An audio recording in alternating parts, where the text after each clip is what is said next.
Right.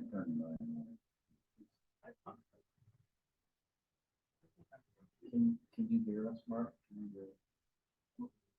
Well, we just unmuted them. That's I logged into the meeting. That's through the laptop. Why don't you try pausing it and see?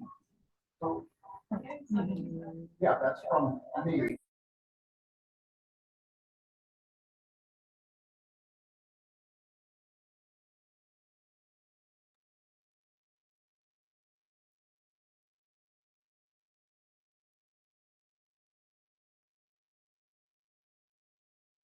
There, can turn your mic on.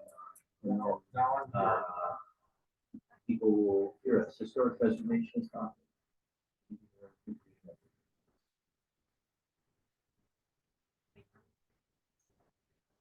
Yeah. Oh, that was us. Sorry. I thought that was the, yeah, there should be an audio feed.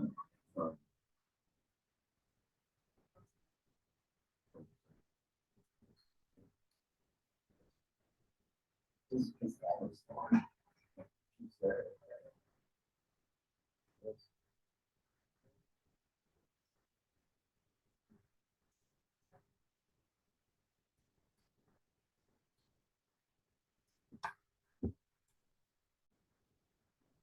And our laptop is still unmuted, so maybe we should mute it while they troubleshoot. So they know.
I think it'll pick up the microphones.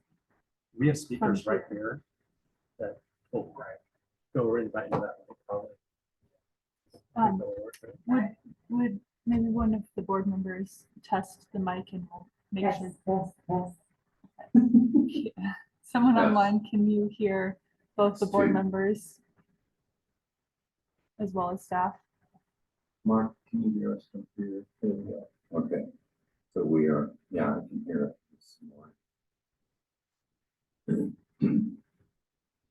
This might be the best we can do today. Abby, can you hear us? You can raise your hand. Oh, great. Okay. Looks like it's working. We have one. Okay, and then knowing that we're doing the best we can with the technology, just make sure to speak right into the microphone tonight. All right. And mute them when you are not talking. All right. Blind producer, can I go? All right, we're back. We are approving the minutes. Does anyone have changes or alterations to the November minutes? Not appearing. I move that we approve these minutes. Do we have a second? Second. Thank you. Renee seconded the motion. We'll do a roll call vote. Renee. Aye. Ronnie. Aye. I vote aye. Abby. Aye. Okay. We have.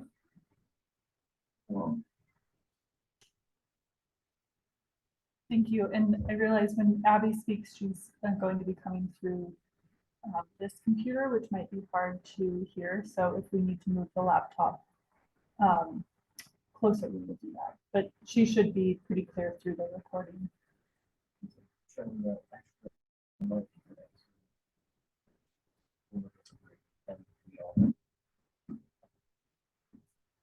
Okay, so that brings us to public participation for non-agenda items. Do we have anyone who wishes to speak?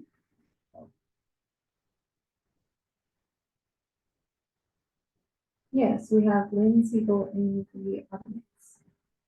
So Lynn, I'm going to allow you to talk and let me just set my.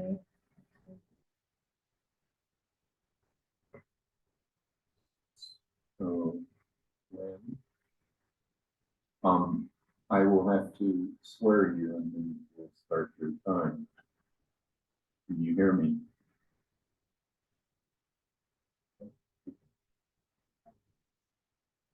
John, actually, it's a clarification for just the Want me to general public speak comment. or what?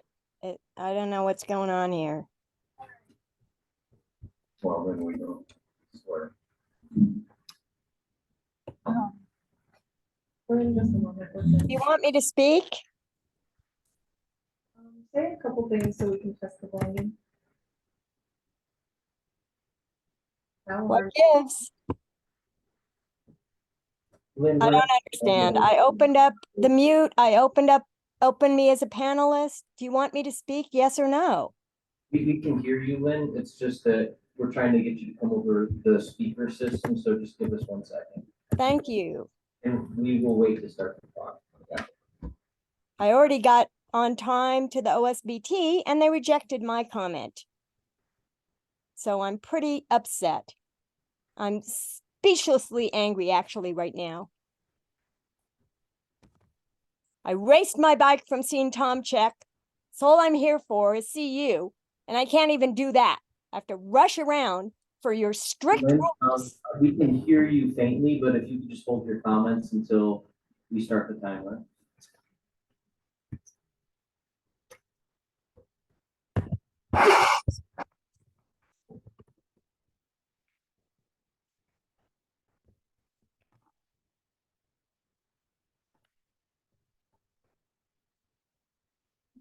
Could you have Lynn do another test?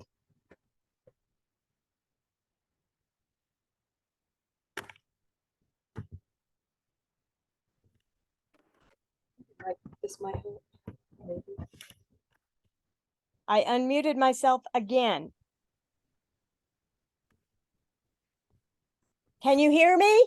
And it's technical issues in the council chambers, not on your computer. So thanks for your patience as we work through it. I'm not patient at all, so you don't need to thank me for that. Wait, Lynn, can you say something? Yes, I'm saying things, talking. Yes, can you hear me? We can hear you. We can hear you. Let's, There's a reverb I'm hearing. Not of my voice, but someone else's got plugged in twice or something.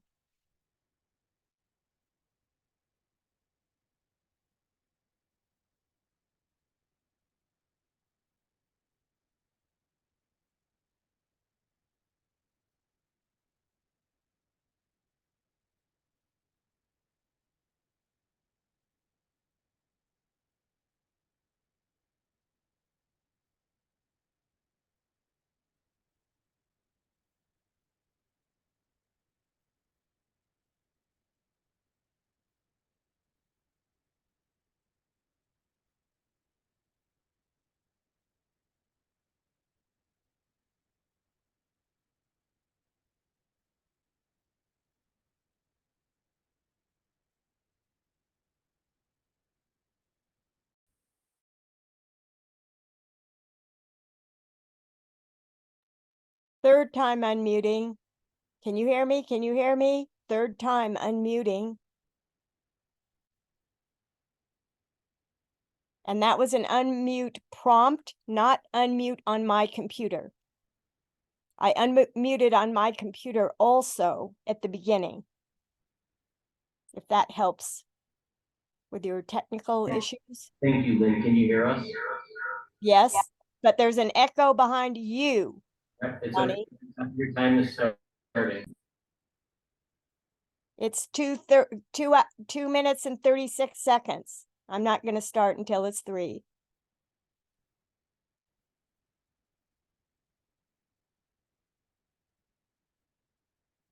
Now, do you want me to start or are you going to start the timer first? Or you can't hear me? I guess I'm a jinx. Can't testify at Open Space Board of Trustees, can't testify here. Can you hear me now? The timer's running again. We can hear you, and we're gonna start the timer, and then your 3 minutes will begin.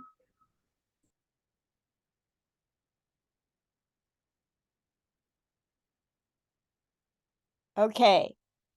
I'm very angry because I've just raced from hearing Tom Check at Carruthers to go to Open Space Board of Trustees testimony, and they would not let me speak. And I got there at 6:09, and their time for citizen participation is 6:10. So I'm furious.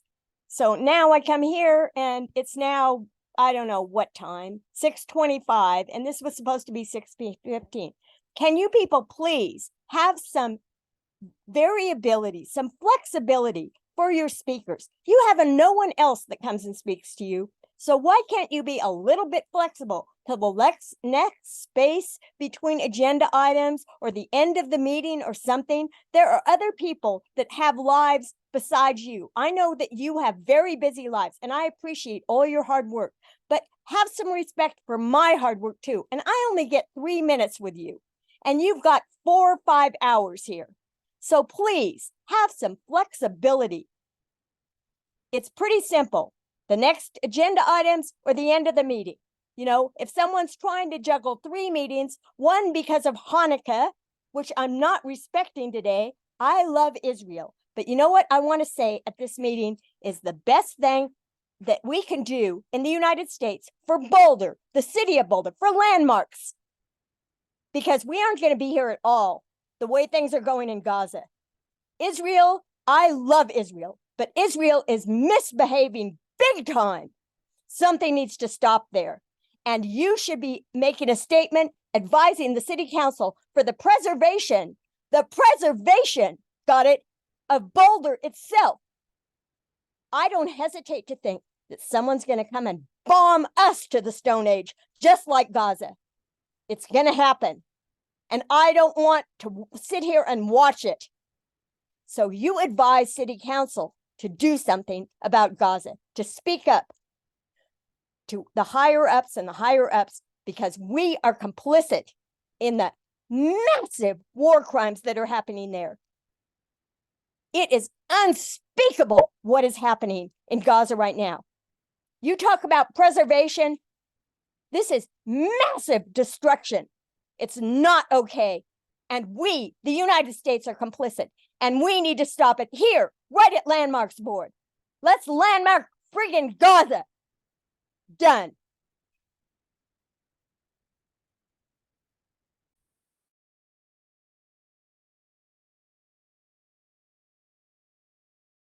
Wish to speak. Let's give it just a moment. If you wish to speak and you are a virtual participant, please raise your hand and I will give you the permission to speak.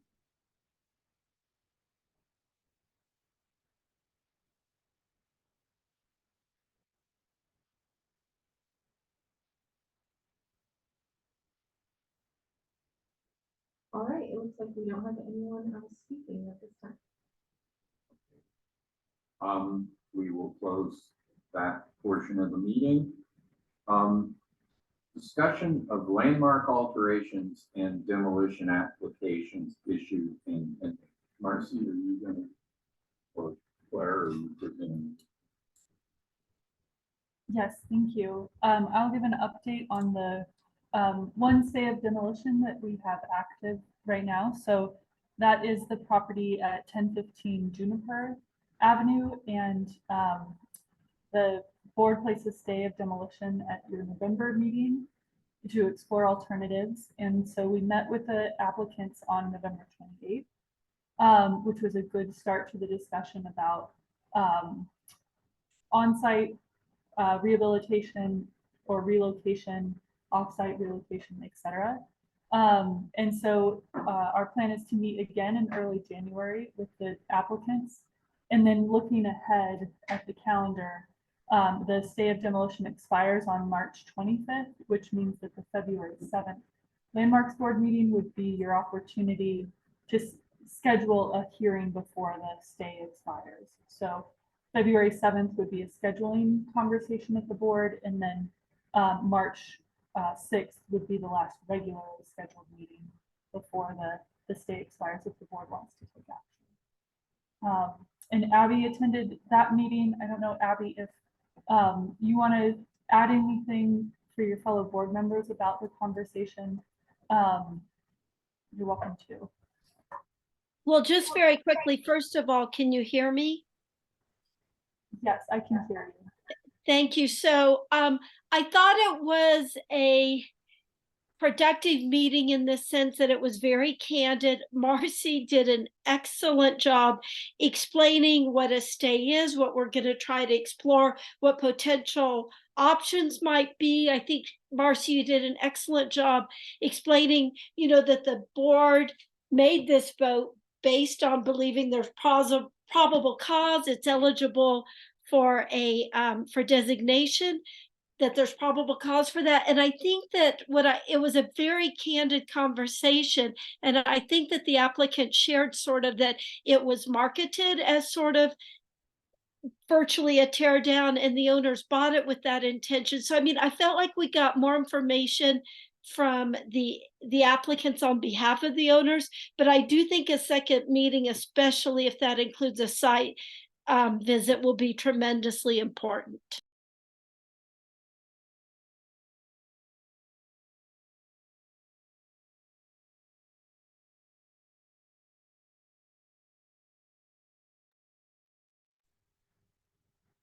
All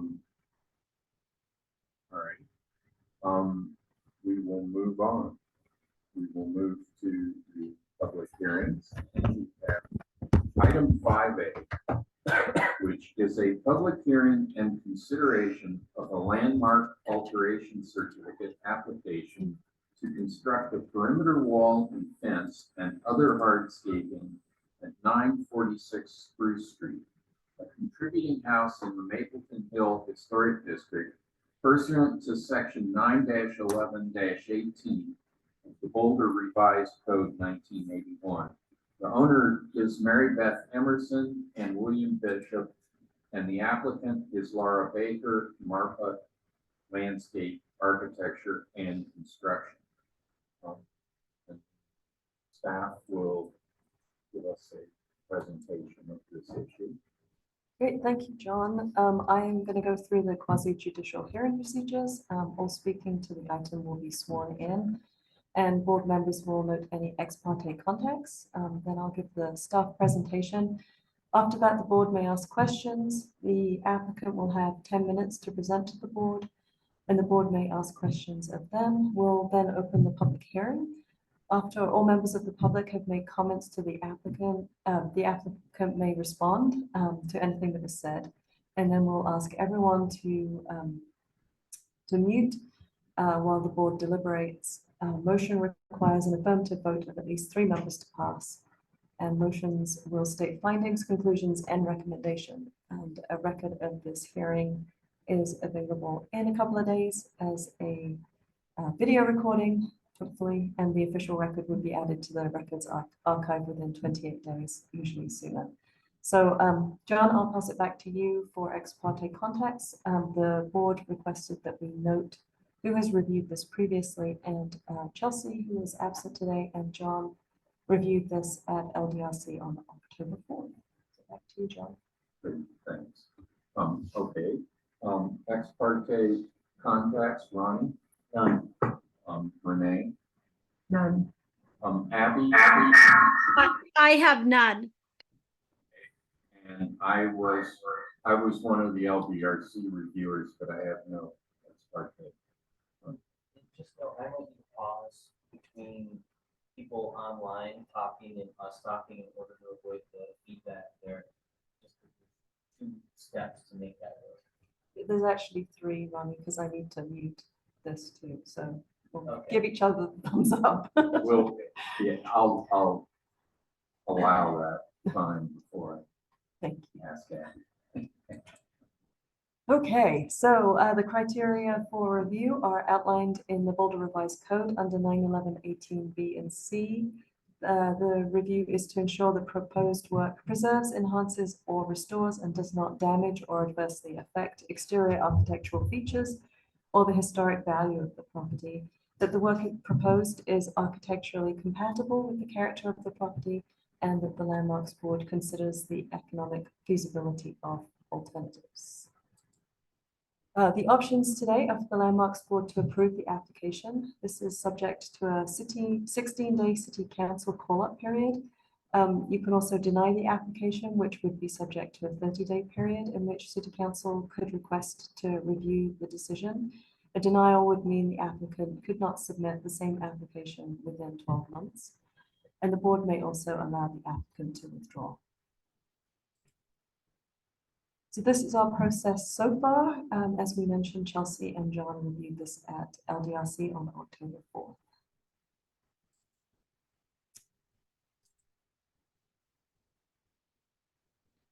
Okay, so 946 Spruce Street is on the southwest corner of 10th and Spruce. 10th is here, Spruce is here, the property is here. It's in the Mapleton Hill Historic District. And just 1 block away from the downtown historic district. The house is the only building on the property, which actually encompasses 2 traditionally sized lots. The front of the house faces north onto Spruce Street.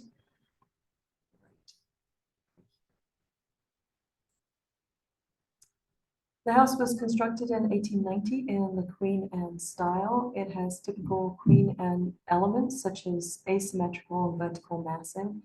The house is identified as individually significant for the Mapleton Hill Historic District, and it's also potentially eligible for listing on the National Register of Historic Places. So the house is currently undergoing some rehabilitation. So it is surrounded by a construction fence, which you can see this green fence here. But you can still see the decorative corner bays and porches, the projecting gables and the ornamentation in the pediments and the variety of materials used on the exterior. So this is the proposed work. That's the application today. This is the site plan. It shows the location of the house slightly to the east of both the lots. The LIC approval for the rehabilitation of the house was approved in 2020, and it included the location and size of the parking area, this landscaped buffer between the parking area and Spruce Street. So the items for today are a perimeter fence and wall along the north and east sides of the property. North and east sides of the property, which is an 18-inch stone wall with a 3-foot wrought iron fence on top, and stone columns about 16 feet apart. And then on the west property line along here, there is a proposed wood fence that's 4'6", and the south property line is a 5-foot wood fence. Up until about this point here, which is where the wall and wrought iron fence continues, which we'll see in the elevations. The site plan also shows the areas of landscaping and patio, which are proposed as a herringbone red flagstone, and also 2 kitchen areas, here and here, outdoor kitchens. Hopefully you can see the color definition. It's kind of faint. There's a patio area here and here. Some sidewalks are proposed, and there's also a fenced utility area right in the corner of the lot right here. So this is the Spruce Street side, the facade of the house. You can see this is where the 18-inch tall stone wall with a 3-foot wrought iron fence on top is for most of it. There are stone columns evenly spaced. The wall is eliminated at this corner right here. There's a existing tree right here, so they didn't want to build the wall on that corner, so the fence actually just goes behind the tree. And there are 2 columns flanking a pedestrian entrance that is opposite the Spruce Street entrance to the house. The wall also goes away for 16 feet on either side of the driveway gate, which is right here.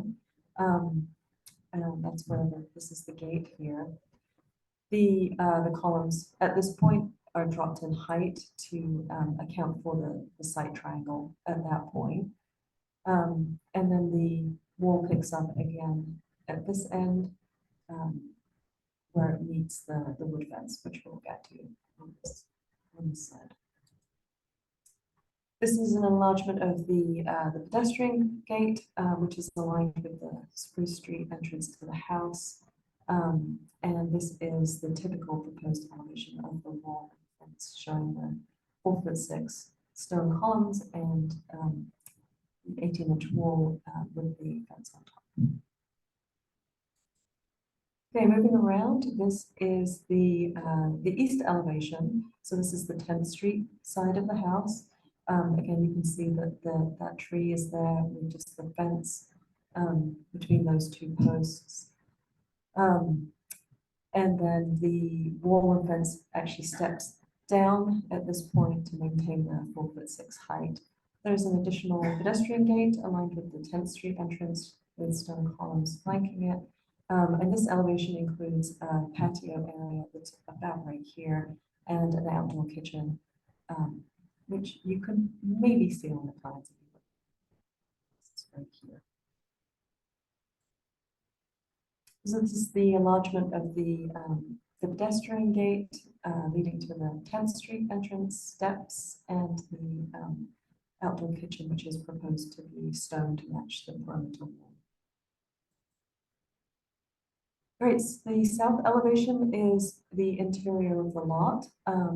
However, the alignment of the house and the neighboring house on 10th Street means that this is pretty visible off 10th Street. So this is proposed to continue the 18-inch wall with the wrought iron fence on top for 24 feet from 10th Street here.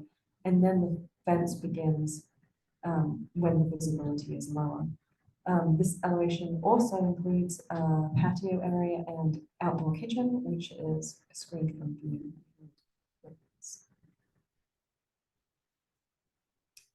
This is the enlargement of the typical fence that's proposed. It's 5 foot tall, painted wood with 1-inch spaces between vertical planks and some decorative. And then we're to the west elevation. This is also interior to the lot. It screens the parking area from the neighboring property. The proposed fence is 5 foot tall, where it meets the corner of the other fence, and then steps down to 4'6", where it meets the stone column at the front. The utility area, which is in that corner in the parking area, is screened with a similar fence. This is proposed to be 6 feet tall, also painted wood with 1-inch spacing between the vertical pickets and decorative caps. Staff based our analysis on 911-18B and C of the Boulder Revised Code, the general design guidelines, and the Mapleton Hill Historic District guidelines. We found that the proposal generally is consistent with both the Mapleton Hill Historic District and the general design guidelines, and notably in that the proposal maintains the openness between the street and the house. It allows visual penetration and does not obscure the view of the house. The scale relates to the main building. The traditional approaches to the house from the street are retained through the addition of pedestrian gates at the Spruce Street and 10th Street entrances, and the non-traditional west entry is screened from the street.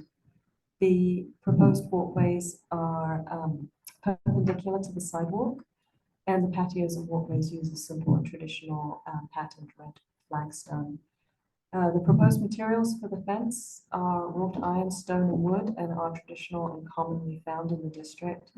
And the front yard fence is durable wrought iron, painted black, and used in conjunction with low masonry walls. The proposed fence also reflects the character of the Harsey Historic District in height, openness, material, and finish. And the transitions between the wrought iron and stone fence and wood fencing is sensitive to the location along the public rights of way, so as to be minimally visible and avoid a fortress effect. The proposed wood fences at the side and rear are lower than 5 feet in height, with a minimum of 1 inch spacing between the pickets, and will be painted. And the mechanical areas and the parking area are screened from the street. To continue with analysis, we found that the proposal will not damage or destroy the exterior architectural features of the landmark or the subject property within a historic district, as the fencing is open in appearance and of a scale that relates to the main building and does not obscure the view of the house. We also found that the proposed hardscaping and fences will not adversely affect the special character or special historic architectural and value of the property, as the changes are generally consistent with the general design guidelines in the Mapleton Hill Historic District design guidelines, and that the traditional approach to the house from the street and the traditional landscape patterns are maintained. We also found that the architectural style of the proposed wall and fence is compatible with the historic building and the historic district. Architectural style, arrangement, texture, color, arrangement of color and materials, as the proposed materials and design are traditional and commonly found in the district. Although the design is contemporary, it is generally compatible with the character of the building and the historic district and follows a regular pattern. Information specific to economic feasibility of alternatives, incorporation of energy efficiency, design and enhanced access for the disabled was not submitted with the application. We also did some additional research into the style of the wall and fence and found that low stone walls without fencing have typically been used within the historic district to retain a raised lawn area. Some examples are shown here. 1014 Mapleton Avenue, which is a contributing building within the district, had a retaining wall surrounding a raised lawn as early as 1892. And the fencing on top of the wall was added in 1992. Another example is 745 Highland, which is also a contributing building in the district and an individual landmark. This property also had a retaining wall surrounding the similar raised lawn as early as 1909, and the wrought iron fence on top of the wall was added in 1994. The Landmarks Board for that one determined that the fence should be no taller than 5 feet from the grade of the adjacent sidewalk, including the wall. We also found that the construction of walls themselves with an iron fence on top are uncommon in the Mapleton Hill Historic District and are a more contemporary addition. And some examples for that are shown here. 2305 4th Street is a contributing building within the district. The wall and fence both were added in 1974.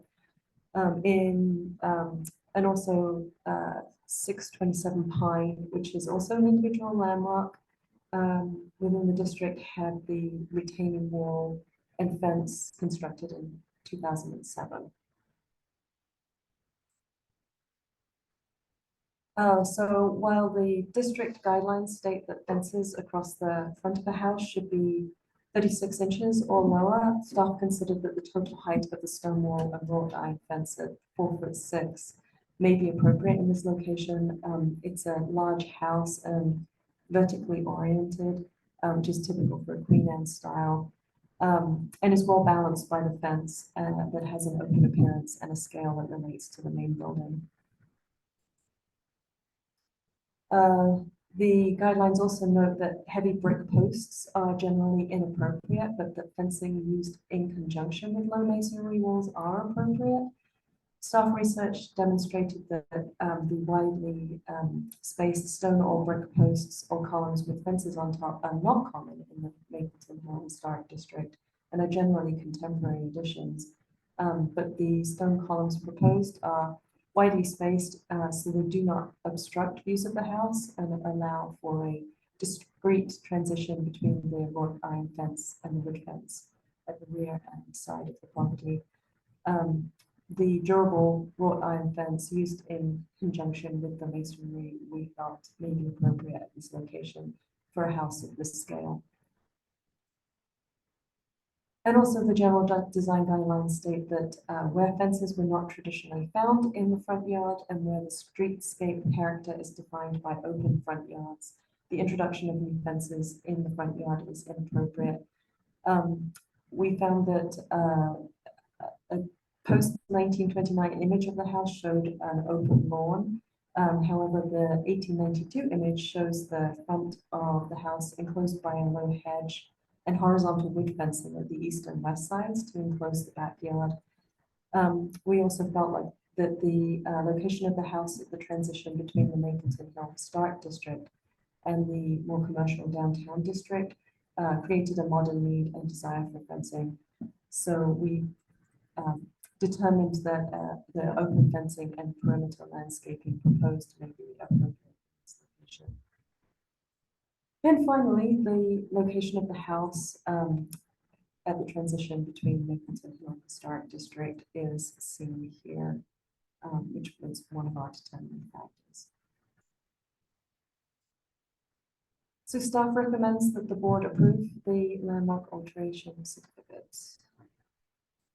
Our findings are that the proposal will be generally consistent with the purposes of this chapter in that the proposed work will not damage the historic character of the landmark property as the traditional approach to the house from the street and the traditional landscape patterns are maintained. The proposed work will preserve and will not damage or destroy the exterior architectural features of the property as the fencing is open in appearance and of a scale that relates to the main building and does not obscure the view of the house. And the architectural style, arrangement, texture, color, and arrangement of color and materials used will be generally compatible with the character of the existing building and its site, as the proposed materials and design are traditional and commonly found in the district and follow a regular pattern. And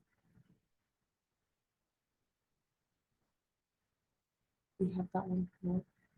And that the proposed work will not adversely affect the special character or special historic architectural and value of the landmark property as it generally is consistent with the general design guidelines in the Mapleton Hill Historic District design guidelines and will generally comply with sections 2 and 3.3 of the general design guidelines in section 91118B3 of the Boulder Revised Code 1984. Okay, that's the end of the staff presentation. This is a reminder of the next steps in the process. The applicant has up to 10 minutes to present to the board. Then we'll move into public participation and then board deliberation. Thank you, Claire, for excellent analysis. Do any members of the board have questions for staff? None for me. Is it specified in the application what kind of stone it is? Or is it a picture? There is an example, and it's in the applicant's presentation too. And then the columns. It's that- generally 16 feet, but there are some differences. Abby, with appropriate pause, do you have any questions?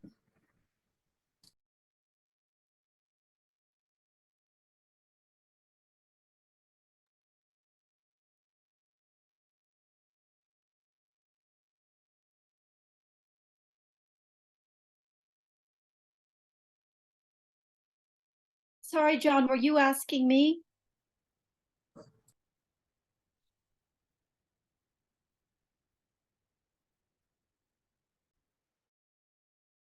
I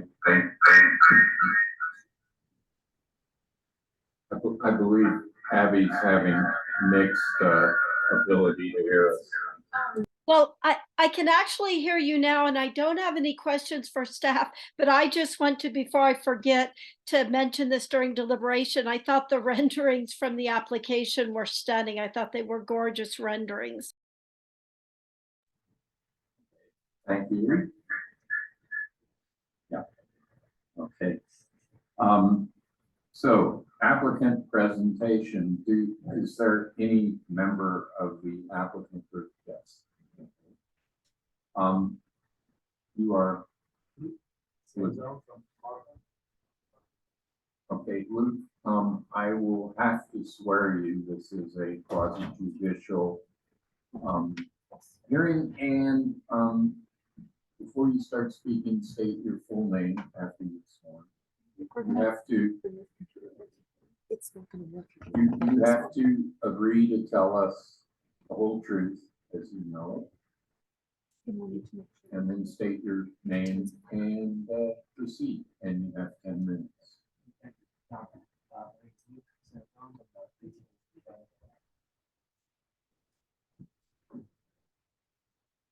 Luke Sanzo, principal landscape architect with landscape architecture. Older.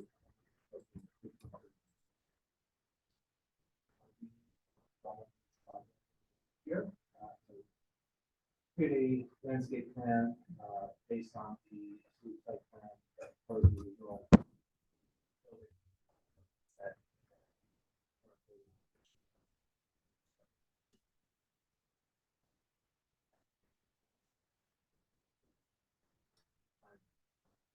So I'm so sorry, Luke. Yeah. As we work through these technical, they can't hear you online very well because the microphone is over here. But our presentation is also hardwired from over here. So we need to troubleshoot and make sure we have a microphone closer to you. I think as long as you speak really close into the microphone, it'll come out of here and it'll pick it up. But maybe you could do some test of that. Could we just put decorum aside and ask you to sit up here? Would that be okay with you all? Because I want the people online to be able to hear. I believe that's fine. Okay. Right. And then do you mind? Why don't you sit here and do the slides? Oh, we can do that. That's all I have to ask. Why don't I do that? And we can sit or one of us will reach out. I will move wherever you need me as well. So.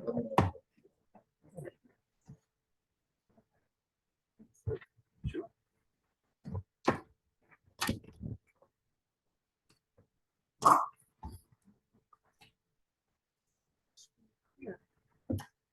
Okay, as I mentioned, is that working? We were hired to create a landscape plan based on the approved site plan that we're seeing on the screen here. That's associated with the building permit tied to the renovation of the structure. Upon initial study of the project, our first impression was that the overall landscape master plan, including the perimeter fencing, the design cues were going to be drawn directly from what we found inspiring within the architecture of the building itself. So we immediately noticed the vertical height and volume and proportion of the home in relation to the site and in relation to the surrounding city sidewalk and blocks. So we set out to establish a formal perimeter to the site as a way to create a visually appropriate foreground and base for the home. Since this is experienced high traffic volume with pedestrians on 10th and Spruce at all hours. So it really was important to us to consider the overall visual presentation of the site and home from the perimeter. So we also looked back at historic photographs and found that there were hedges there in the past. So our immediate response was to implement a more structured planted perimeter. And we started with that. We then went in and studied the exterior materials on the home and found great inspiration on the stone foundation and exterior stone base, which is the local Colorado buff sandstone material, which is what we are planning to use for the low curve. We're calling it a curb wall at 18 inches, and the more formal columns at 4'6" in height. So we plan to source local buff stone material and size it and work it with our masons so that we try to really emulate the original stonework on the foundation. We also studied, in addition to the verticality of the home, we spent a lot of time on site at different hours, different days of the week, studying the foot traffic patterns. And we actually did find and still find that there's a lot of pedestrians who cut through the site. So it quickly became evident that not only for architectural purposes, but also for the function, how the site needs to function for the new owner, that we needed to have more than just a 3-foot low wood picket or wrought iron fence. It felt like the overall solution would really be vastly improved if we included this low stone base, just to give the overall perimeter more of a sense of formality and permanence. So we started to study different heights and different proportions. We worked closely with the committee to arrive at this, what in essence is a low curb versus a stone wall with the 3-foot wrought iron on top. We were careful to study the guidelines and cued into section O for fencing, and we really picked up on the painted iron or steel or painted wood pickets are appropriate and might be used in conjunction with the low masonry wall. So that was a guiding principle to establish the proportions and the materiality. And then the other key guideline was section O.3b, which is maintaining a visual penetration through fences into the site. So that's how what kind of guided our design for the wide spacing of the columns and the very light, delicate wrought iron detail that really is permeable. Lastly, we spent a lot of time walking the historic district and finding other examples.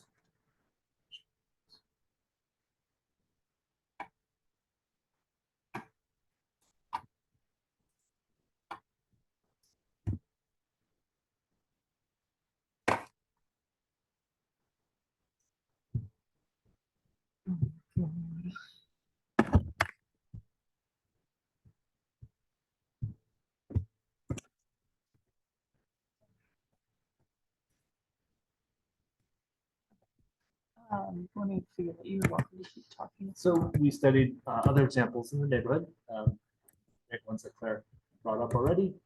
But we actually pulled the iron design directly from another masonry wall and wrought iron built example down the block, and just are going to really make sure that if we're granted permission on this, that the final detailing is very sensitive, not only to the home, but also very much in sync with other built examples in the district.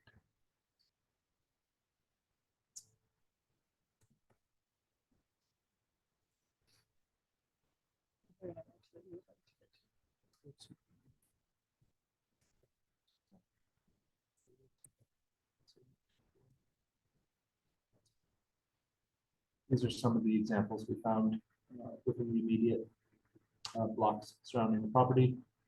The two images on the upper left contain the wrought iron design that we inspired our drawings. So very light, visually permeable, elegant arcs along the top rail. So just felt very balanced and very appropriate. Other great examples. We included one example that wasn't so great, but we wanted to show it anyway, and that's the image in the middle row right, and those are 6-foot tall columns with solid wood fencing. And that's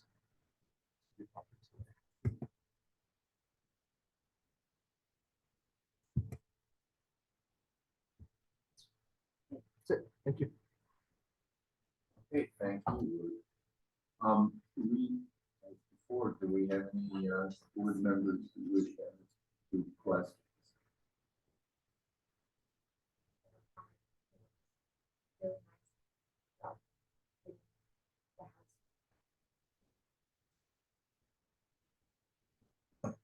I have a question. I was wondering if we could look at the site plan and if we could just locate the areas of different heights of fences, not the material change, just what are the heights of fences?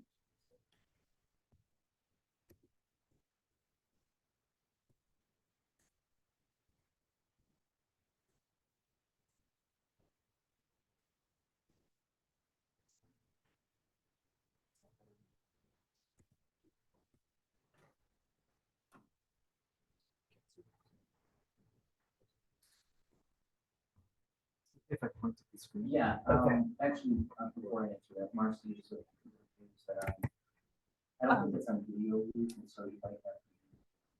to-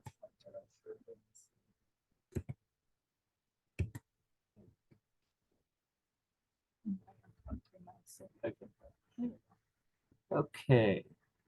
Spruce, which is our north side, starting at the northwest corner.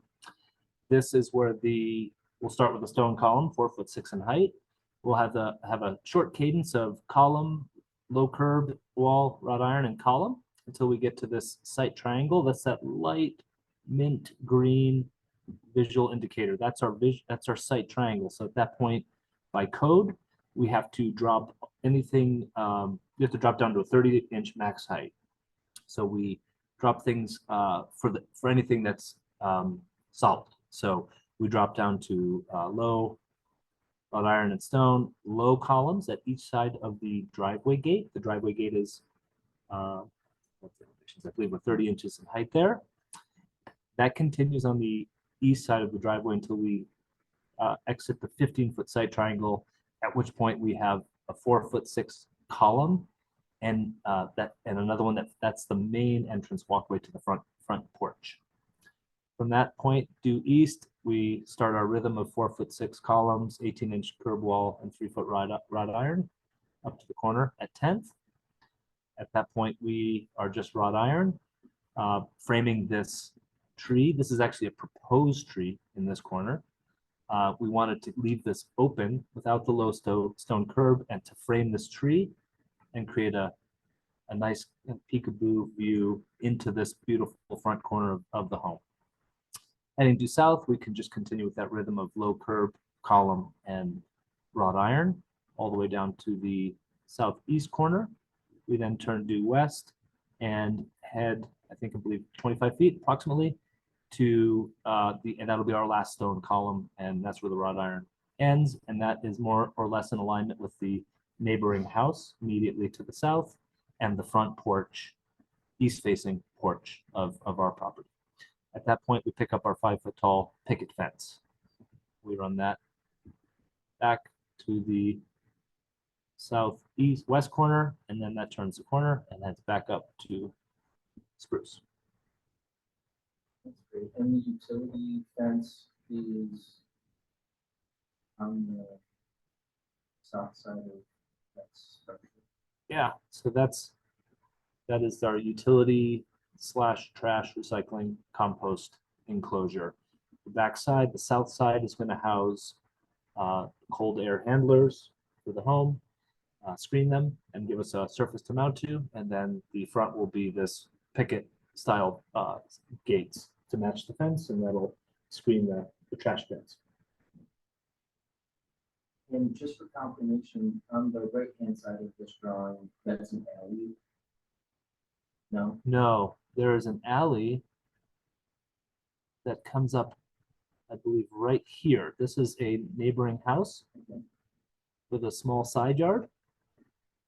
And then I believe the alley comes up from Pearl, and it dead ends into the neighbor's property. And then the curb cut and return on the lower left-hand corner of this page goes into the property. Here? Yep. Yes. I believe that's their driveway. I have to look at that, actually. We should. Right now, it's side yard. Driveway? I'll have to look at the map. Obviously, the main goal here on the west side is to screen our cars from the passerbys.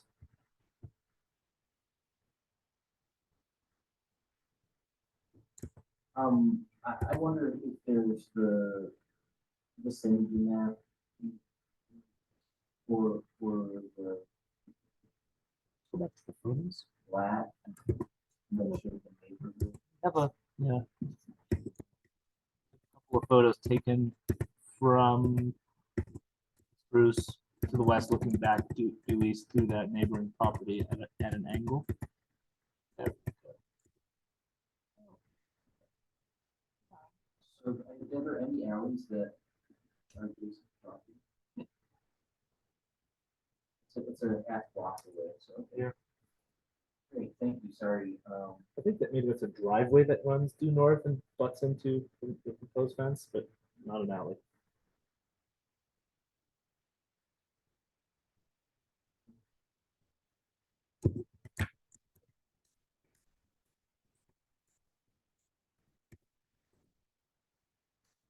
Or have any other questions for the applicant? Yeah, Abby. I don't have any questions. So we will close that section. Thank you, Luke. And we will move to public comment. For in-person individuals, sign-up sheets are located on the dais next to Aubrey. Please, if you haven't already, fill this out and hand it to her. When Aubrey calls your name, you will have 3 minutes to speak at the podium. And don't see a lot of people up for that. Virtual attendees, please raise your hand or press *9 if you would like to speak to this item. Moderator will announce if anyone has identified themselves and the name of speaker, whoever it is, will have to raise their hand and swear to tell the board the whole truth and state their full name to proceed for 3 minutes. So Aubrey will give it a minute to see if we have anyone.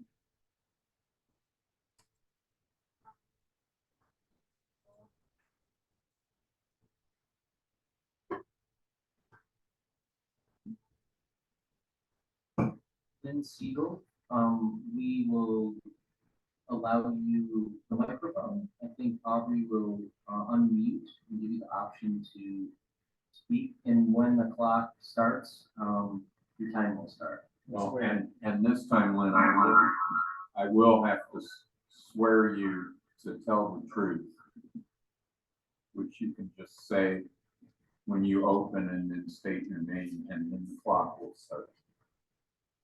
I swear, and it's Lynn Siegel, and I really like this design. I could say one thing though, the landscaping I would prefer if it was much more natural, not perfectly spaced type things. Because I think that's the kind of landscape that Mapleton Hill has and that Boulder in general has. Much more eclectic. And I mean, this is very beautiful and everything, but it's very perfect and measured. And for a house with this much dynamism on 2 sides, that is really going to be, faced by the public a lot right downtown. I'd just like to see natural landscaping. And this design is not that way. So that's just my suggestion. But otherwise, it's a really well done renovation. I've been in the house about 25 years ago when some friends lived in that I think there was an entrance kind of on the, let's see, south side. And it was divided up into a whole bunch of living spaces. So I actually remember the place.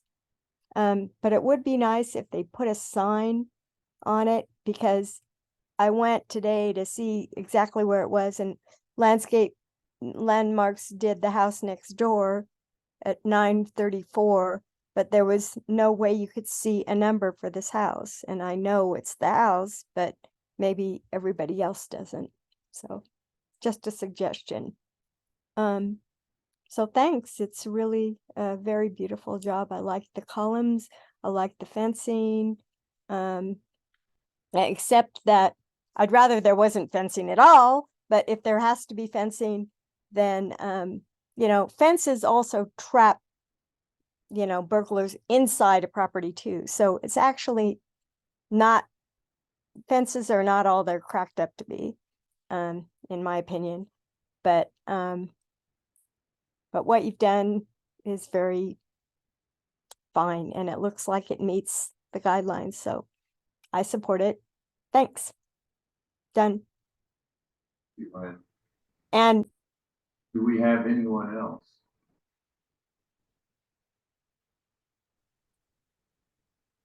I had 13 more seconds.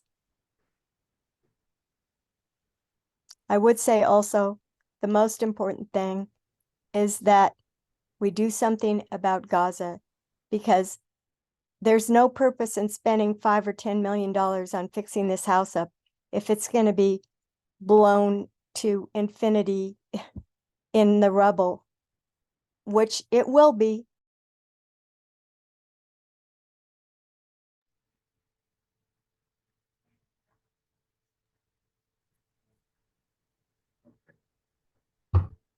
We'll give it a minute or two.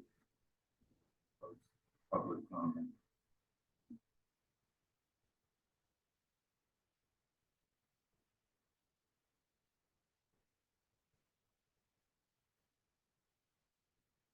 I think that's sufficient. Okay, public comment is closed for this project, and the applicant, does the applicant want to make any response to anything? Or Melody or Brian State or anything? Do you want to respond? Yeah, it's open for you to respond.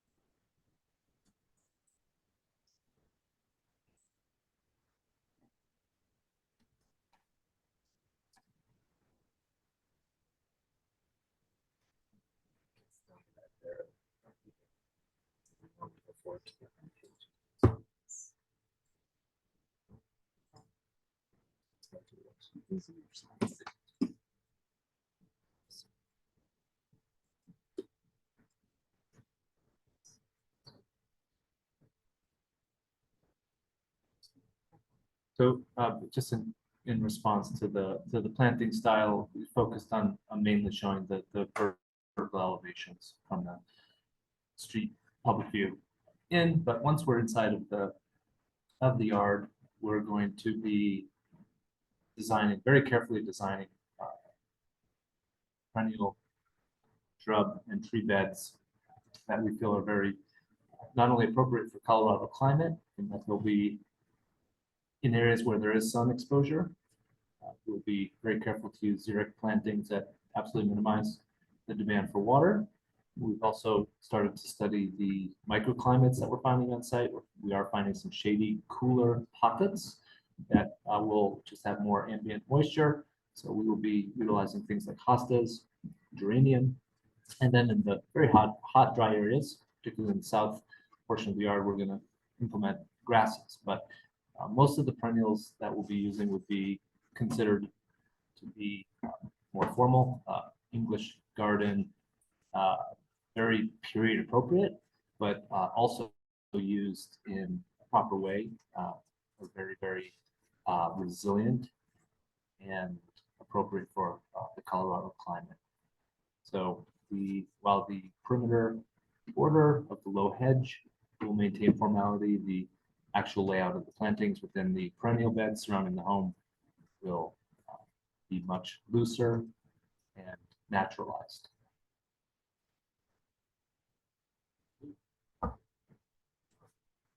So we will move for discussion.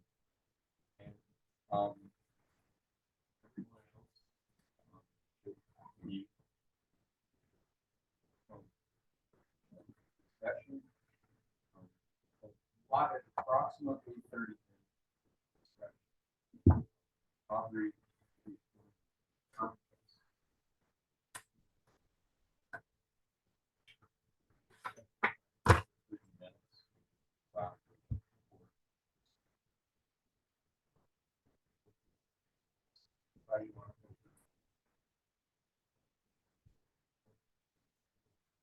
It is now. I hope you are. Adjacent mics. All right, okay, Ronnie will start the discussion.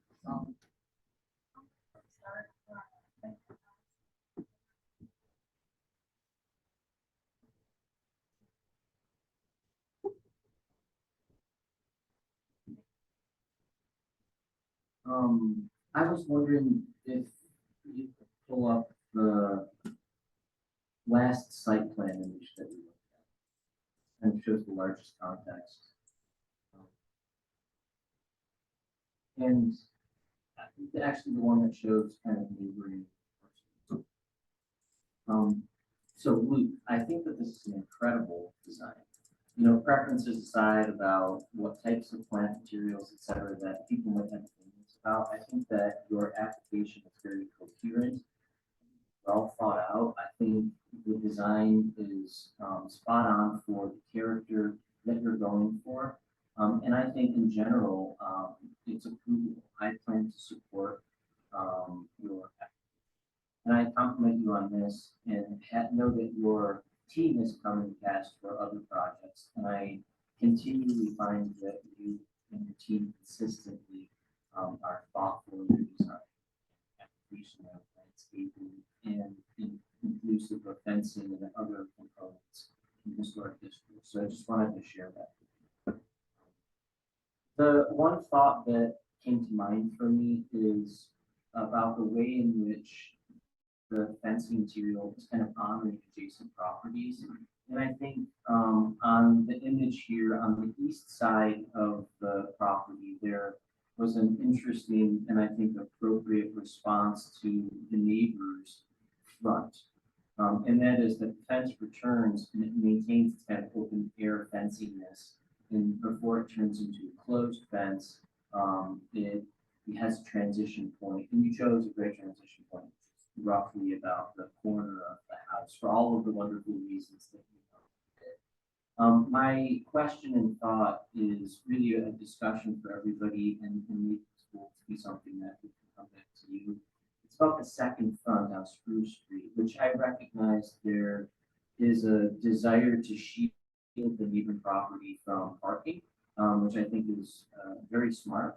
But I also know that parking starts a little bit deeper back into the property at approximately the building's corner, which is not reflected in this, but the value, I think, in this image is that the second frontage on Spruce Street shows how the neighboring 3 parcels to the west also have frontage, and that perhaps there could be a conversation we have where we might try to honor that corner condition and provide equal transparency in a similar fashion to the other corner to kind of respect the view of. Beyond that, not having heard my fellow board members, I think the rest of that. Thank you. Renee.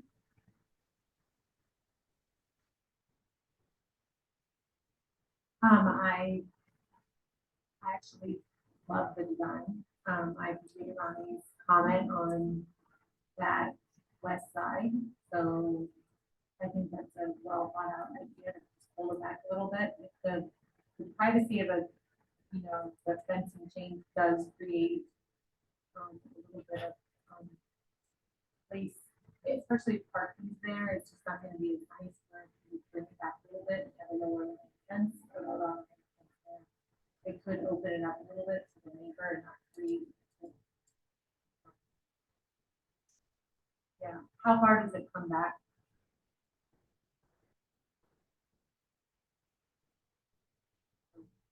That's all wood. If I could just jump in for a sec, yeah, so right now, as I see this, the parking area generally starts, let's just say on the south side of the playing area. And that is more or less aligned with front of building, but behind front of porch of the existing structure. And if you go back to, so the existing structure reference points, I think, allow us to then look at the other image, which we were looking at second, that showed the overall site. And I wonder if we can go back to that. And so, while we have that green flag, we can kind of see that the front elevation of the structure on this property is close to alignment with the front elevations of neighboring properties. So not, I think there's a handful of ways to skin it, but I think perhaps one could still accomplish the shielding of the cars while still providing a similar type of transparency. Obviously, it could start and stop right at the corner parking, but I'd love to get my colleagues' thoughts on it. And that's kind of what I was thinking about.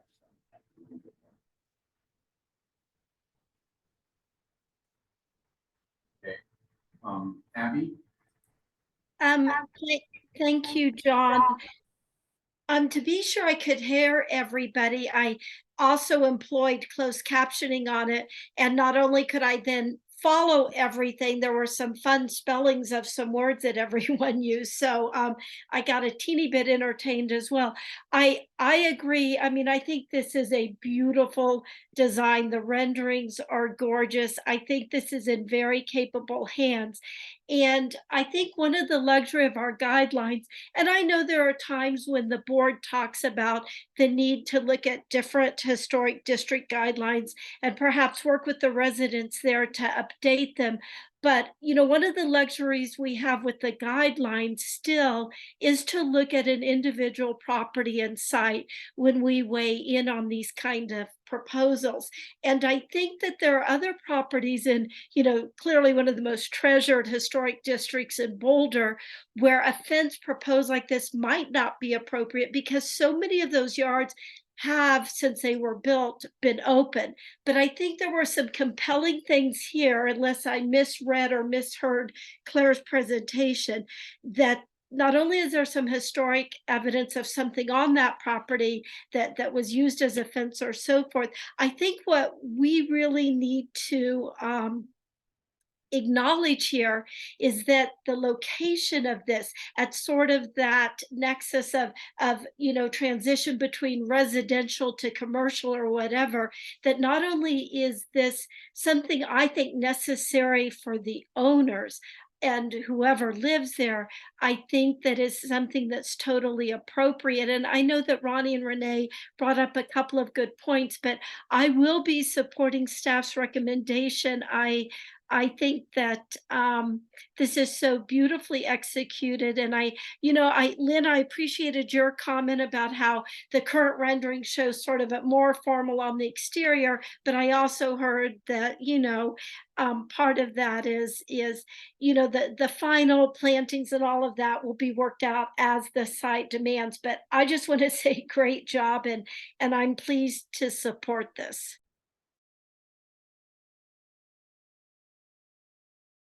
I'll just wrap up with, first of all, concurring with my colleagues on this. I think it's an excellent design. It's an excellent response to the guidelines, both district and citywide. It's a particularly intense site, considering its location. And I think that it's totally arguable the fences at the level of expression that Mark is bringing to them help kind of define the space, not so much for security, but just for visual definition of the space of the house. And I also think that it's going to be, I guess, significantly unapparent. You're used to, in at least the places where I've seen it, wrought iron tends to not really manifest in your view. See through it very easily. I mean, there's power lines strung all over Boulder aerially, and you really don't see them that much until you take a photograph and realize, you know, they're right in front of the flat. And it's you kind of filter some of these things out and see. I think that this is going to serve that purpose. I think that in terms of kind of amplifying the architecture of the building behind, I think that the formality out at the street edge is justified. The landscape, you know, plant material itself. I think the vertical shrub elements will do things that kind of work with the whole of the design on that site. And so I'm very happy to support this along with colleagues. So that being said, do we have a motion? Well, I was hoping we could, well, I also has some input on this. I got it, thank you. And then I'm wondering what our collective thoughts are. I'd love to hear from the applicant as well about the transparency of the corner topic. Did you have any thought on that? I don't have a problem with the screen back corner. The thing that I don't is that it does screen the one issue that is very difficult to see through, which is part. And I think that the views from that point are going to tend to be angular into the property. There's sufficient transparency in the back side of the house. If you're walking along spruce on that side. In other words, your view is going to be cast towards the direction you're walking. You're walking along the sidewalk on spruce. And so your tendency is going to just have an angular view towards the house, even if a close screen passes. That's my feeling. I don't think it's that good. Because it could be a very dense planning and accomplish the same kind of visual screening, and you just would notice if you see that. Just to confirm, I'm sorry, I don't remember. How tall is the fence there? Yeah, the picket fence 5 feet. So, you know, I think that our guidelines talk about fronts and the heights of fences, and I think it talks about a dimension that's lower than that. So there's two parts to it. One is the height of it, and then my other thought on it is about the transparency piece. And so we actually have some guidelines to lean on there. And, you know, I do think it's a wall. I'm sorry. And I think it's pretty unseen to have a 5-foot fence come all the way up to the front of a property line in the historic district. So, you know, I would encourage my fellow board members, you know, to think on that with me a little bit longer, and perhaps staff has something that they could share with us about what the guidelines call out for, and I'm sure that Luke has some thoughts he's probably willing to. Actually, so it is a picket fence. What is the spacing between? And I'm going to correct myself. The west side fence we dropped to 4'6". And so it's going to be the top of the column. The 5-foot fence is. And for those listening that couldn't hear Luke, he said that, he was correcting himself, so that the fence actually, that is, the picket fence steps down to a 4'6" height, at the corner that I've been talking about. Maybe, staff could tell us a little bit about what the guideline criteria is for that. Sure. Well, I always appreciate you pick up on things that we study this for many hours to prepare for the board, but appreciate these extra eyes on it. And you picked up on something that the guidelines do talk about, that if fences are appropriate in the front yard, they should be typically no more than 36 inches in height, up to a point of the front corner of the building, and then step up to a higher height. And so I agree with the board's comments that as you're walking east along Spruce Street, that wall, or that 4'6" height that comes to the sidewalk will be a bit of a visual to the house, and I would support pulling that back so that it is a screen that starts at the parking area rather than coming all the way to the property line. Right. So in other words, pull it back from the sidewalk, which opens that V view. Great, so great about where the cursor is. And I have some other thoughts on this, but I wondered if we should open this back up to Luke, who also has some thoughts on this that are probably design solutions that I hope could move towards common and an agreed upon solution, so that we're not creating conditions that can be more easily solved at this point. So if my fellow board members are up for this, I would welcome Luke back up to speak on this.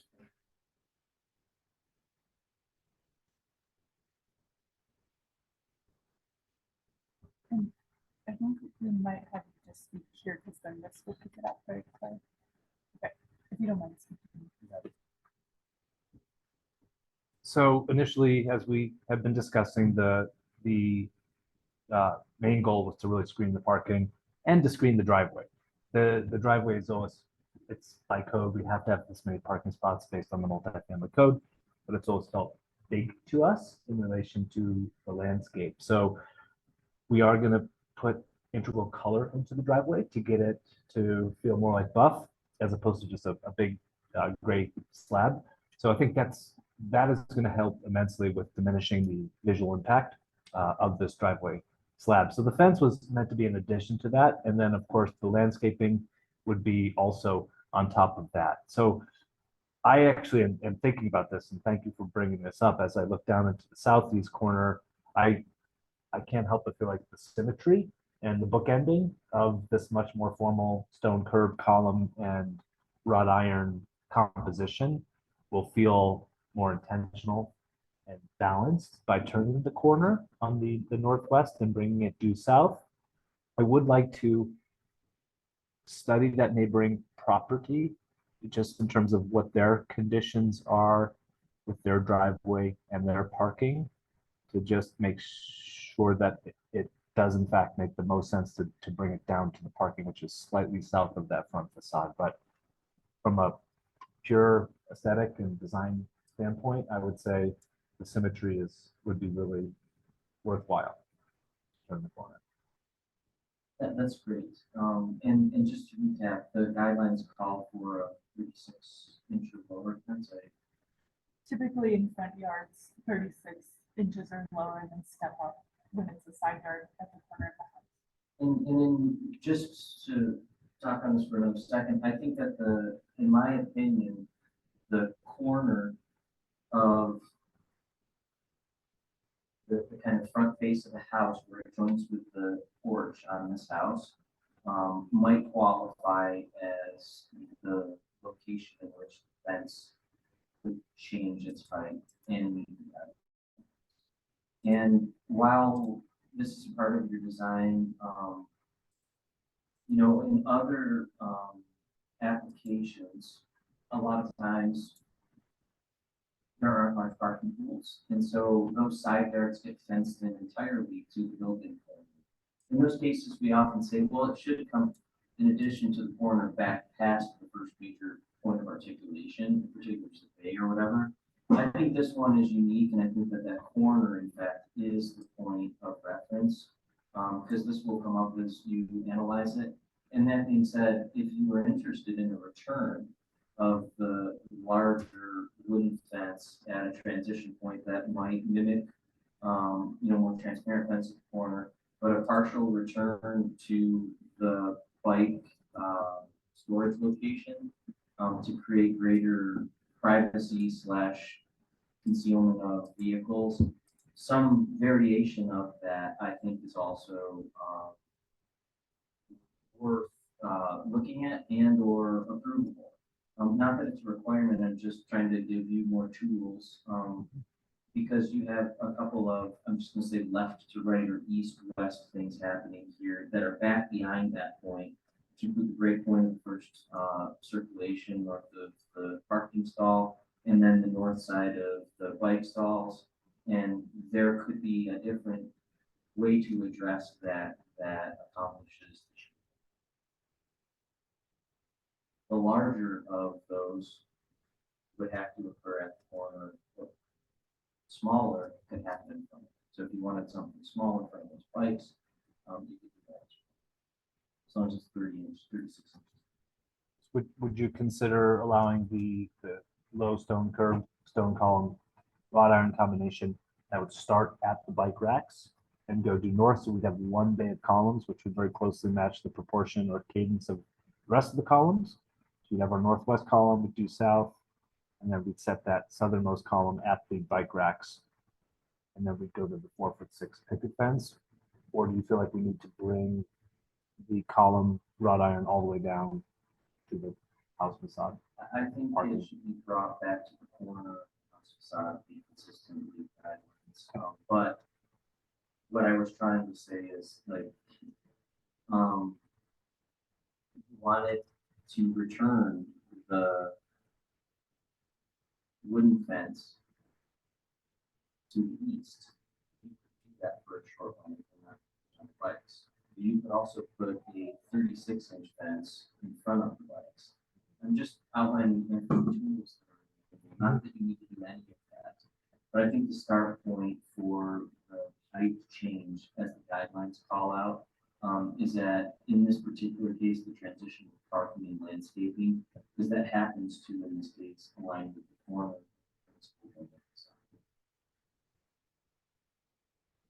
And I would also just say, it seems to me that if we pursue this, I imagine that these conditions placed on it, then I will wait to ask my question.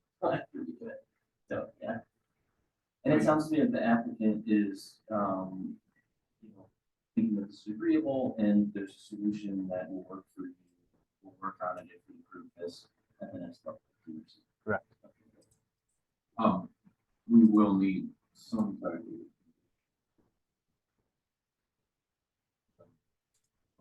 Yeah, I can sort of freestyle that if you guys would like, or you could.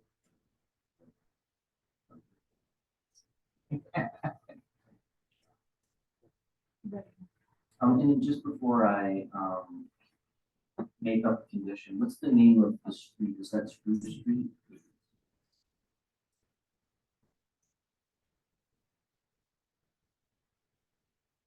I wonder if you can pull up the motion. Unless you want to write the conditions right now, and then I'll. That would be preferred.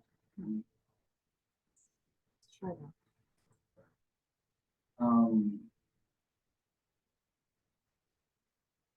I apologize, but is that the thing that's highlighted in yellow right now an existing condition, or is that you're trying to capture what we're talking about? This is my draft. Of what we were just talking about. Yeah, I think the condition is more likely that, and I know that you have that written, but it's not so much about the quality of what it is. I think it's just that fence on the west side of the property should be 36 inches or lower to the point in which it aligns with the primary building elevation facing Spruce. So the fence on the west side of the property is 36 inches or lower to the point where it aligns with the primary elevation of the existing building facing Spruce.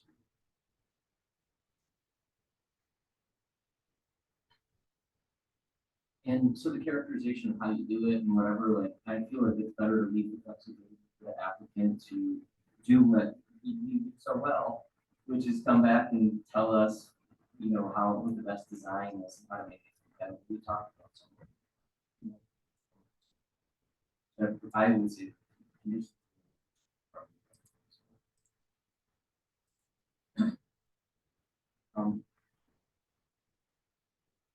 I feel that you might want notion of 13-foot, 36-inch fence actually wrapping the corner.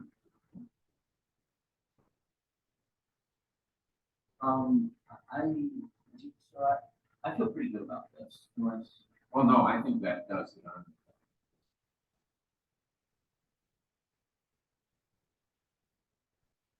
okay, and sorry to ask this again, sorry.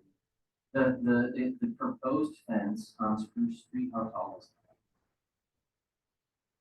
that? And is it the line fence, how tall is 36 inches. it? And so I think this is a unique condition in which perhaps while I'm saying 36 inches, that tool might be usable and we might need to revise this now that I think about it. Because somebody might look at that and say, well, now you have step down 36 inches, although it's not allowed. So how would we do that? That's unless it's 36 inches lower to the point where it lies. And then if we want to say 36 inches may be measured from up to 18-inch stone retaining wall.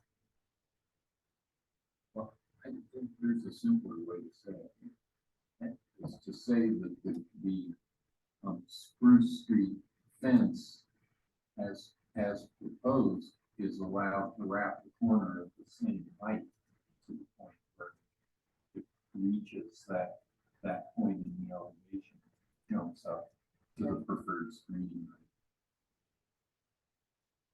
That makes sense, Claire? That sounds good. Without the specifics of 36 inches. And knowing that this always sounds good the night of the landmarks board, and then we see it in the council call up, and then we see it in the LDRC, we're just going to take like 30 more seconds to define the language. So I might propose that this condition read, revise architectural plan showing lower fence on the west property line to match the height of the fence along the Spruce Street elevation up until the corner, and then make that language up to the point where it aligns with the primary elevation of the existing. Yeah, I think that's wonderful. It's way more prescriptive, but if that is the great design solution, that's, I think, that sounds like it is. So good. Do that. And we also know what we're.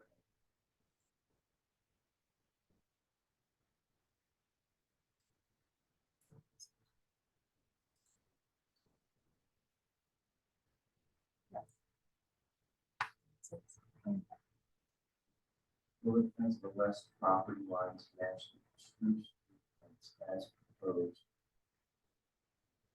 Or where it aligns with the primary elevation? Yeah, to match the height of the Spruce Street fence.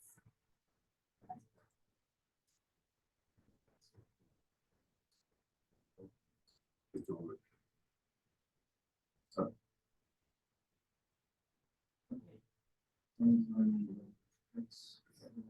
I will. Claire to do something. There's one more item in there. Should that come to the landmarks design review committee or to staff?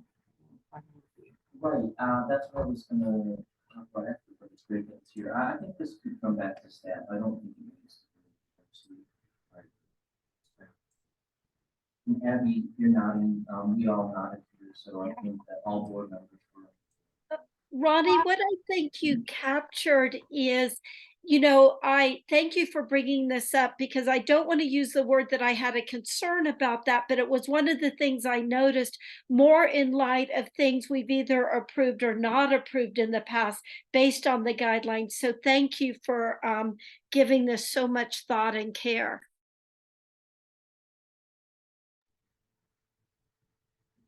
Thanks for the compliment, Abby. There is 1 minute and 6 seconds left in this case, and we're gonna, I want to make a motion. I'm gonna do this quickly.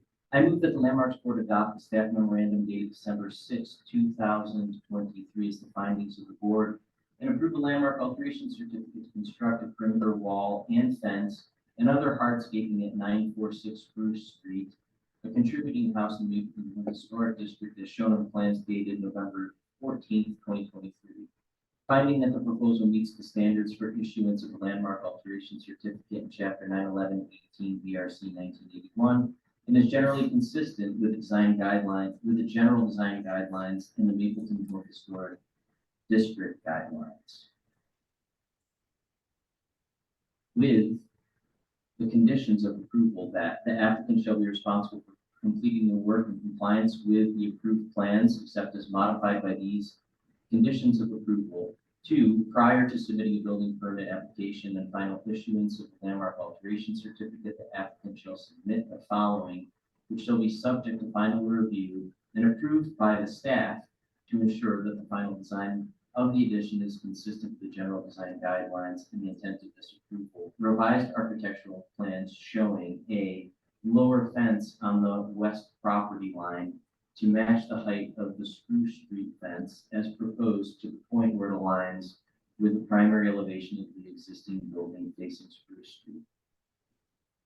I second that. Oh, sorry, Renee.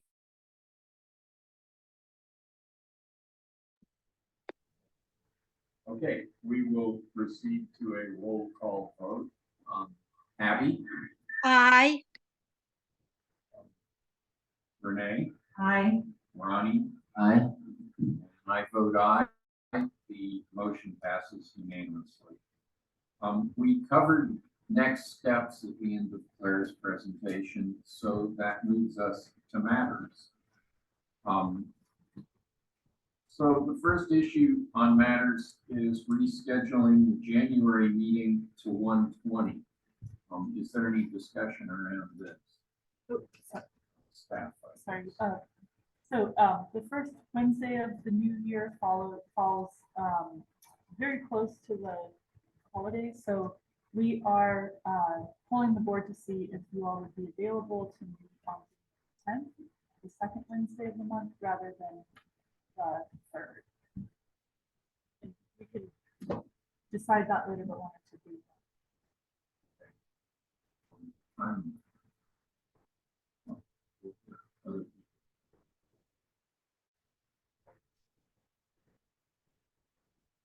Should we just do it? January 10th works for me. That works for me. Abby? It works for me. Okay, that's unanimous. We're all good for January. Great.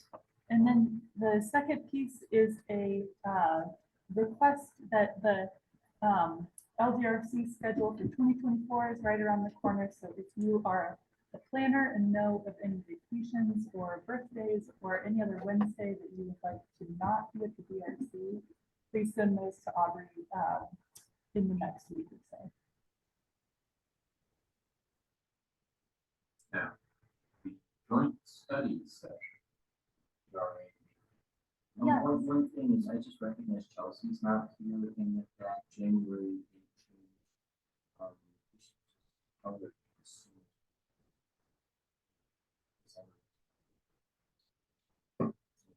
We'll let her know tomorrow. Thank you. Yeah. Okay, the joint study session with the Parks and Recreation Advisory Board is confirmed for Monday, December 18th. And that will be here in City Council, and it is a hybrid meeting.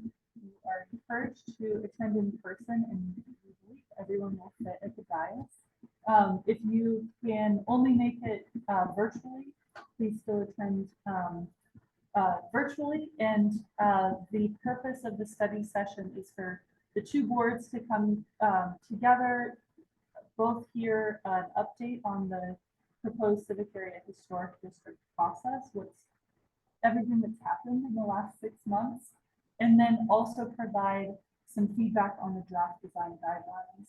And as a preview, the draft design guidelines have been modified in scope, recognizing that it's a lot of work on the front end without knowing what the designation outcome will be or the boundary outcome will be. So what we chose to do was to focus it to a draft intent statement. How will these guidelines be used? The table of contents, what would these design guidelines cover? What areas would district specific guidelines be useful for? And then guiding principles, what's some guidance for the development of the specific design guidelines. And then with that, if the district is designated by council, we would start another project to develop those design. So very important that you all be at the joint study session on the 18th, and then looking forward, the Parks and Rec Advisory Board will be asked for their input on the designation in general at their January 22nd meeting, and then February 7th is the Landmarks Board designation hearing. It then goes to Mark and the Planning Board, likely in February, and your review is you're asked to comment on any land use implications, and there actually are some with this potential designation. And then it goes to City Council as an ordinance, so once on first reading and then as a public hearing, likely in April.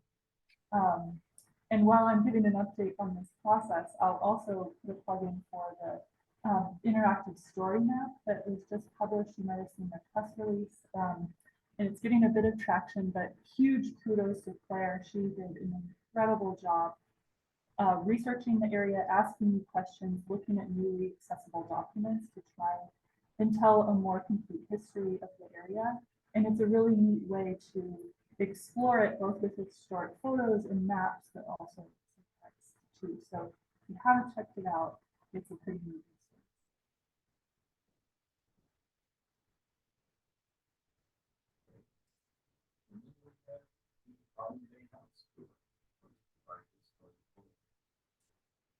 Yes, and Abby's going to give a recap. Okay. Okay, thank you. So I should have known Claire was the architect of that story map.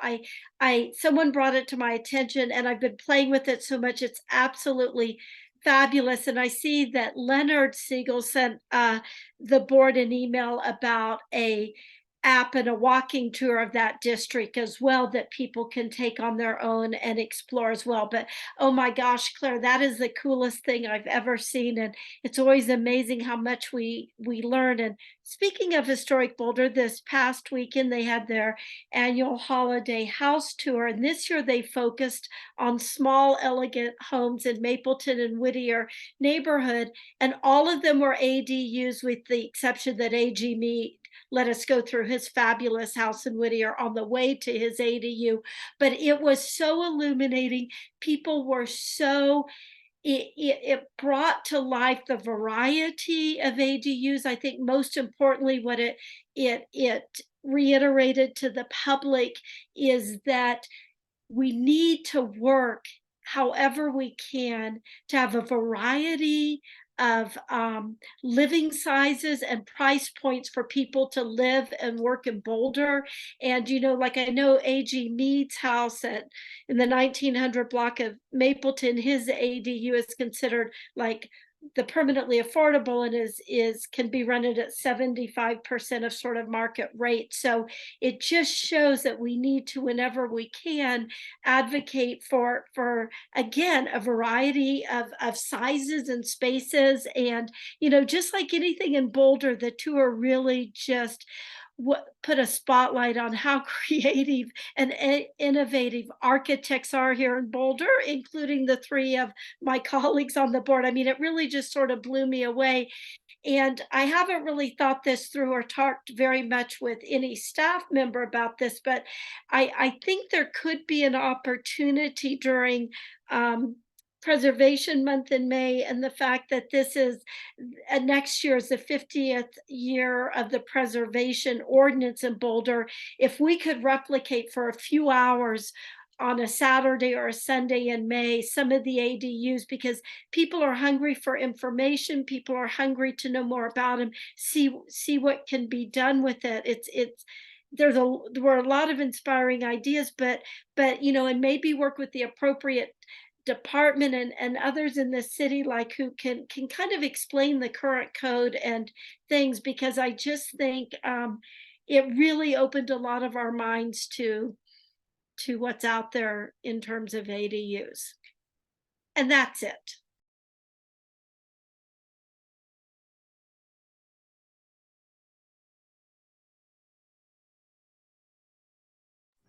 And all these ADUs, feedback. Were all of the ADUs occupied by humans or residents? Or were any of them ADUs used as home offices or studios or something other than actual dwellings? It was that variety. For example, there was one ADU on Bluff Street that was sort of grandfathered in when it was new construction in 2018, and it got grandfathered in so it can be rented a third of the year, and then the owners, the family who lives in the adjacent house, use it for friends and family the rest of the time. And then others were rented out like year round or for year leases. And then there were other ADUs where currently the owners were using them as office space, or like for their own personal use. So I'd say it was a good variety of the uses. So this was a very big topic last night in an annexation and site review approval, where we were, the site review plan had 6 ADUs, and they were counted towards housing. But it was pointed out clearly by some board members that we have no real way of even though we've just updated our ADU regs, there is no way of actually mandating that they be rented or actually anyone even live in them ever. And so anyway, it was an interesting topic. There was nothing we could do about it last night. We approved the site review and the annexation, but it was it is an interesting topic, and I think that it points out that many times we count them from a planning perspective. We say this is a dwelling unit, when in fact it may not be a dwelling. So it was just an interesting fact. Thank you. Did the dwelling unit calculation relate to the density limits? And so it qualified as a dwelling unit? It related to community benefit in the annexation, in kind of missing middle housing and the total, yes, and in terms of the density, in terms of it was an LR2 zoning. And so we had 15 dwelling units, including the ADUs on the exact decimal count, some acres. But anyway, yes, we were counting them as dwelling units. We were counting them as market rate, obtainable housing. It was, you know, it was presented as housing. And, but it was pointed out that we really don't have a way of seeing that through.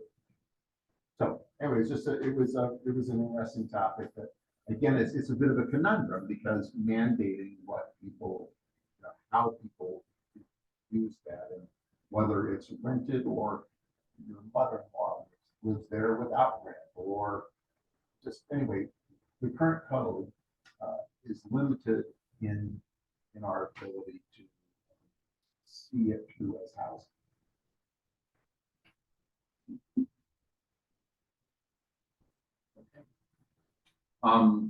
Do we have any debrief comments? All right, that being said, everyone have happy holidays, and this meeting is adjourned. Thank you, John. Thank you, everyone.